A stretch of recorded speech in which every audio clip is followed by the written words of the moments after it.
This video will walk you through the installation process for NewTechWood's UltraEasy fencing system into concrete. For installation into the ground, see our other instructional video, which will walk you through the ground installation process. To begin with the concrete installation, we are going to add a thread rod and post sleeves after you have measured the post mounts. To install the thread rod, you will need to follow these steps.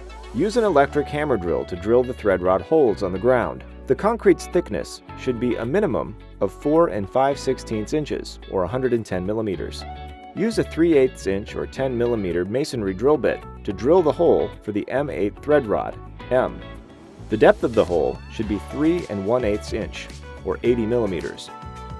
Blow out the dust from the hole using a blow pump or oil-free compressed air. Clean the hole using a stiff nylon brush. Clean the hole again using a blow pump or vacuum cleaner. Make sure all particles of dust are completely removed. Dispense the chemical anchoring material inside the hole and withdraw the nozzle as the hole is filled. Insert the thread rod into the hole immediately. This should be done slowly with a slightly twisting motion. Remove the excess chemical anchoring material from the mouth of the hole. Leave the thread rod undisturbed until it reaches the cure time. Please read the chemical anchor instruction sheet to find the cure time and see the precautions. When the chemical anchoring material reaches the cure time, put the post mount in place and secure it with the lock nut.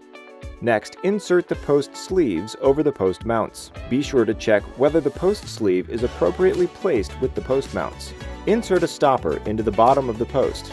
Be sure that the stopper is placed at the bottom of the post properly and fix it with the screw. Next, put the starting aluminum trim over the stopper. Insert a galvanized steel tube into the central hollow of the 3rd, 6th, 9th, and 12th fence board that are already laid out in position. At this point, you will need to put the first fence board over the starting aluminum trim. Complete the installation of the rest of the fence boards.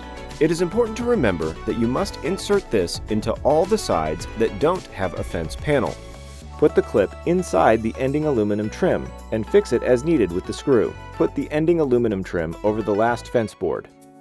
Next, you will need to cut a small piece of post trim and put it over the ending aluminum trim to cover the slot between the post top and the ending aluminum trim. Put the post caps on the top of the posts.